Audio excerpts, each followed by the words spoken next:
آیت نمبر 22۔ اعوذ باللہ السمیع العلیم من الشیطان الرجیم من ہمزہ ونفخہ ونفثہ وقال، اور کہا، شیطان نے، لما جب قضی پورا کر دیا گیا، الامر معاملہ، ان بے شک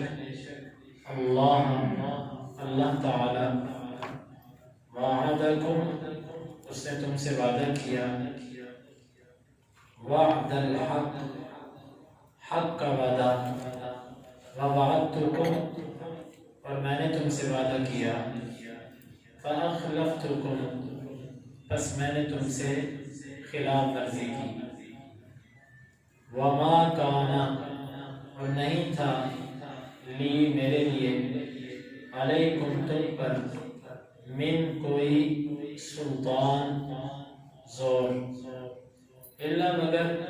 ان کے دعوتکم میں نے تم کو دعوت دی، فاستجبتم لی تم نے اسے میرے لیے قبول کر لیا، فلا تلومونی پس نہ تم مجھے ملامت کرو، ولوموا انفسکم اور تم اپنے نفسوں کو ہی ملامت کرو، ما انا نہیں ہوں میں، بمصرخکم تمہاری فریاد کو پہنچنے والا، وما انتم اور نہیں ہو تم، بمصرخی میری فریاد کو پہنچنے والے، انی بے شک کفرت میں نے انکار کر دیا، بما اس کا، اشرکتمونی جو تم نے مجھے شریک بنایا، من سے قبل پہلے، ان بے شک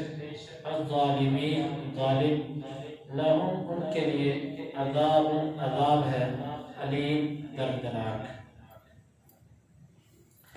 وقال الشیطان لما قضی الامر اور کہا شیطان نے جب سارے فیصلے کر دیے گئے، ان اللہ وعدکم وعد الحق بے شک اللہ نے تم سے حق والا وعدہ کیا،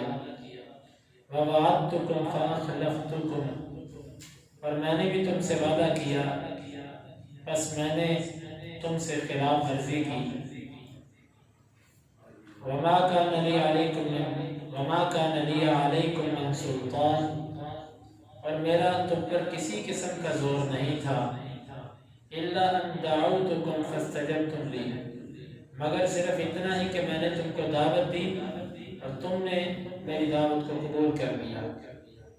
فلا تلومونی ولوموا انفسکم بس تم مجھے ملامت نہ کرو اپنے آپ کو ملامت کرو، ما انا بمصرخکم وما انتم بمصرخی میں تمہاری فریاد کو پہنچنے والا نہیں اور تم میری فریاد کو پہنچنے والے نہیں، انی کفرت بما اشرکتمونی من قبل میں نے انکار کر دیا ہے ہر اس کا جس کا تم نے مجھے شریک بنایا اس سے پہلے، ان الظالمین لهم عذاب علیم بے شک ظالم ان کے لیے دردناک عذاب ہے۔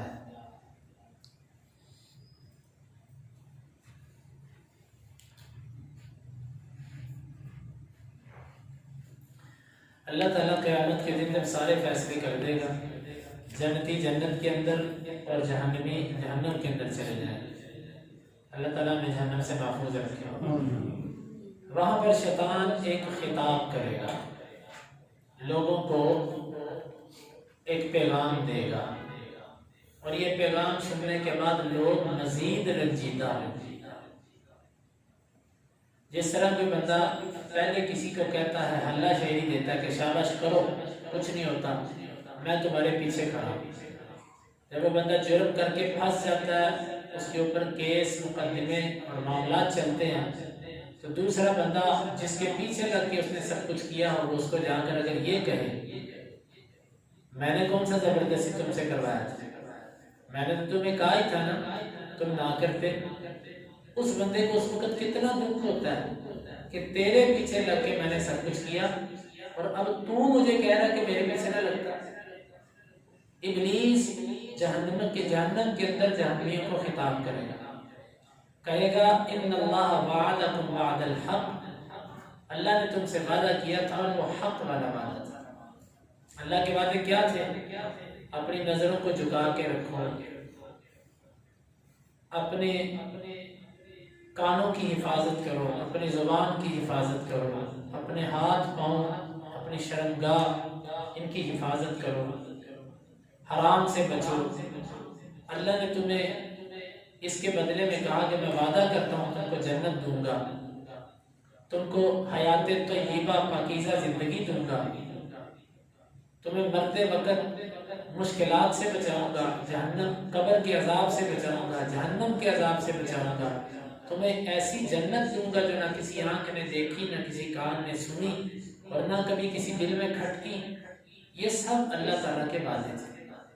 اور وہ حق وعدے تھے۔ ایمان والوں نے وہ کیا، اللہ نے ان کے ساتھ وعدے پورے کر لیے۔ کچھ وعدے میں نے تم سے کیے تھے، کرو، اس میں بڑا مزہ ہے، اس میں بڑی لذت ہے، اس میں بڑا فائدہ ہوتا ہے۔ تم سے میں نے حرام کام کروائے، تمہارے کاروبار کے اندر بھی، تمہاری ذاتیات کے اندر بھی، تمہارے اخلاق کے اندر بھی، تمہاری عبادات کے اندر بھی میں نے تم سے خرابیاں کروائی۔ میں نے تم کو جو کہہ کر کروایا وہ سب کا سب فراڈ تھا، وہ سب کا سب دھوکہ تھا، اس کی میں نے خلاف ورزی کر دی۔ خود اعتراف کرے گا۔ وما كان لي عليك من سلطان، مزید جلتی پر تیل ڈالنے کے لیے یہ کہے گا کہ میں نے تم سے یہ کام کوئی زور کے بل نہیں کروایا، میرا تم پر کوئی زور نہیں تھا۔ اور یہ حقیقت ہے کہ ابلیس دل میں صرف وسوسہ ڈال سکتا ہے، کوئی بھی گناہ بازو سے پکڑ کے نہیں کروا سکتا۔ اللہ نے اس کو اتنی طاقت نہیں دی کہ وہ ہاتھ سے پکڑ کے آپ سے گناہ کروا سکے، صرف دل میں خیال ڈالتا ہے۔ اور ہم اتنے کمزور ہیں کہ اس کے ایک خیال کے پیچھے رہ جاتے ہیں۔ میرا تو تم پر زور ہی کوئی نہیں تھا، میں نے کوئی طاقت نہیں استعمال کی۔ سلطان کا مطلب ہوتا ہے طاقت۔ طاقت دو طرح کی ہوتی ہے، ایک طاقت ہوتی ہے حکومت، قوت، ڈنڈے کے بل کوئی کام کروانا، ایسا تو کچھ بھی نہیں تھا۔ دوسری طاقت ہوتی ہے دلیل۔ میرے پاس ایسی کوئی دلیل بھی نہیں تھی کہ جس سے تم قائل ہو سکتے۔ ہاں میرے پاس تو یہ تھا، میں تمہیں شہوت دلاتا، میں تمہیں عیاشی یہ چیز ذہن میں ڈالتا، میں تمہیں وقتی طور پہ لذت دلاتا، میں تمہیں غصہ دلاتا، یہی میرے کام تھے۔ کیونکہ تین اوقات میں حملہ کرتا ہوں، غفلت کے وقت، شہوت کے وقت اور غصے کے وقت۔ تین حالتوں میں سے کسی حالت کے اندر جب بندہ ہوتا ہے تو اس کو قابو کرنا میرے لیے آسان ہوتا ہے۔ غصے میں ہو میں اس سے بڑا کچھ کروا جاتا ہوں، شہوت کے اندر ہو اس سے بڑا کچھ کروا جاتا ہوں، اور انسان غافل ہو، اللہ کا ذکر، اللہ سے اس کا تعلق نہ ہو، اس کو میں جو چاہوں اس سے کروا دوں۔ صرف دل میں خیال ڈال کے، نہ میرے پاس طاقت تھی ڈنڈے کی اور نہ میرے پاس کوئی ایسی مضبوط دلیل تھی کہ جس سے میں تمہیں قائل کر کے یہ گناہ کرواتا جو تم نے۔ میں نے تو صرف تم کو کہا یار یہ کر لو، تم آگے میرے پیچھے۔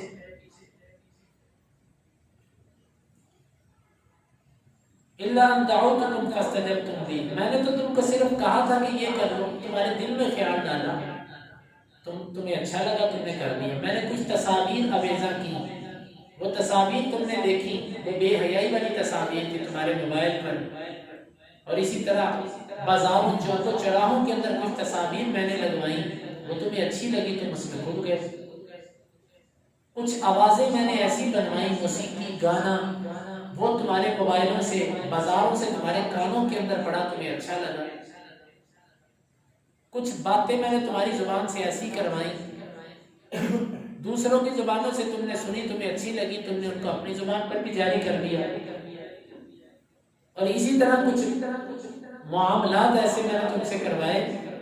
بس تمہیں وہ اچھے لگے، تم نے انہیں پکڑ لیا۔ میں نے تو تمہیں کہا ہی تھا نا کہ ایسا کر دو، میں نے کون سا کہا تھا کہ لازمی طور پر ایسے کرو۔ اندازہ کیجئے کہ کس طریقے سے ذلیل کر رہا ہے اپنے پیروکاروں میں۔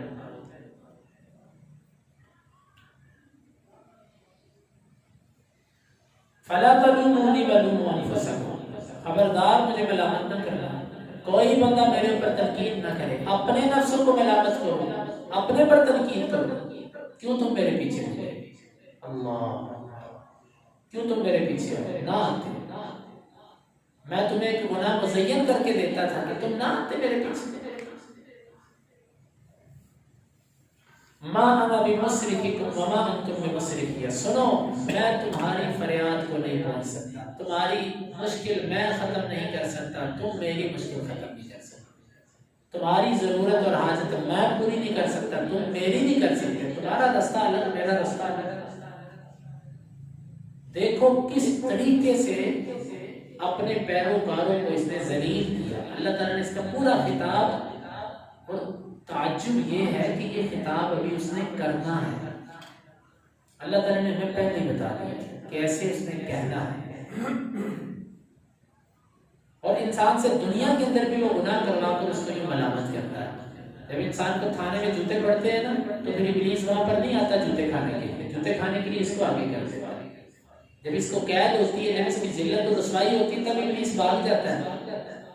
اذ قال للانسان اکفر فلما کفر قال انی بریء منک، انسان کو کہتا ہے کر الٹا کر، کر الٹا کر، جب وہ کرتا ہے تیرا میرا کیا تعلق ہے، ہمارا تو آپس کا کوئی تعلق نہیں ہے۔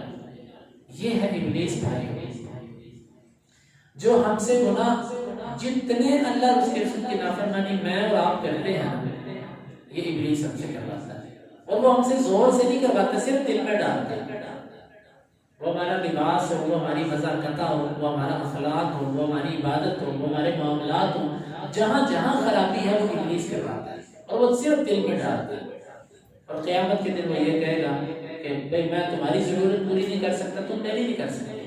اور سنو، جو تم مجھے دنیا کے اندر کہتے رہے ہو نا کہ یہ فلاں کام بھی کر دے گا، فلاں کام بھی کر دے گا، یا جو میں نے جھوٹے معبود تمہیں دکھائے کہ یہ غوث پاک ہے، یہ اس کو داتا کہہ لو، اس کو غوث پاک کہہ لو، اس کو گنج بخش کہہ لو، اس کو غریب نواز کہہ لو، اس کو فلاں کہہ لو، اس کو فلاں کہہ لو، یہ سب کے سب فراڈ میں نے تمہارے ساتھ کیا۔ تمہیں دھوکے دے دے کر کہیں مٹی کی ڈھیریاں، کہیں دھاگے، اور کہیں درخت، اور کہیں کچھ، اور کہیں پتھر، وہ سب میں نے تمہاری نظروں میں مشکل کشا، حاجت روا بنائے، اور تمہاری نظروں کے اندر میں نے ان کو بڑا کیا۔ سنو آج انی کفرت بما اشرکتمونی من قبل، اس سے پہلے جو تم نے مجھے شریک بنایا اللہ کا، آج میں اس کا کفر کرتا ہوں۔ جو بندہ ابلیس کے کہے کو مانتا ہے، اللہ کے علاوہ کسی اور سے مانگتا ہے، جبین نیاز اللہ کے سوا کسی اور کے آگے جھکاتا ہے، دستے سوال اللہ کے سوا کسی اور کے آگے پھیلاتا ہے، اپنی جھولی کسی اور کے آگے پھیلاتا ہے، کسی اور سے مانگتا ہے، ادھر حقیقت شیطان کا پیروکار ہے۔ یہ شیطان کو شریک بناتا ہے، کیونکہ شیطان کے کہنے پر سب کرتا ہے، اور وہ کہتا ہے آج کے دن میں سب چیزوں کا کفر کرتا ہوں جو تم نے کی، میں نہیں تمہارے ساتھ۔ اتنا لمبا خطاب، اور پھر ان الظالمین لهم عذاب الیم، ظالموں کے لیے تو یقیناً دردناک عذاب اللہ نے رکھا ہے۔ بھائیو، یہ آیت مبارکہ ہم نے پڑھی، لیکن یہ آیت مبارکہ کو ہم اکیلے بیٹھ کے دوبارہ پڑھیں، پھر اپنے آپ کو سامنے رکھیں کہ میں کہاں پر کھڑا ہوں، میں اللہ کے قریب کتنا ہوں اور شیطان کے کہے پر میں کتنا ہوں۔ یہ آیت مبارکہ ایسی آیت ہے کہ جو ہمیں پورا گیس پیپر ہے کہ ایسے ہونا ہے، لیکن اس کو پڑھنے کے باوجود بھی اگر ہم اپنے آپ کو بدلنے کی کوشش نہ کریں اور شیطان کے پیچھے چلتے رہیں تو بھائیو وہ ہماری ہلاکت کا منتظر ہے۔ ہم ہر معاملے میں اپنے آپ کو اللہ اور اس کے رسول کے سامنے ہاتھ پاؤں باندھ کر پیش کر دیں کہ میرے مالک جیسے تو چاہے میں ویسے حاضر۔ اللہ رب العالمین سے دعا ہے اللہ تعالیٰ اس آیت کو سمجھنے کے اور اس کے تقاضوں کو پورا کرنے کی توفیق عطا فرمائے۔ اس آیت پر مزید کچھ باتیں ہیں وہ انشاءاللہ کل کے درس میں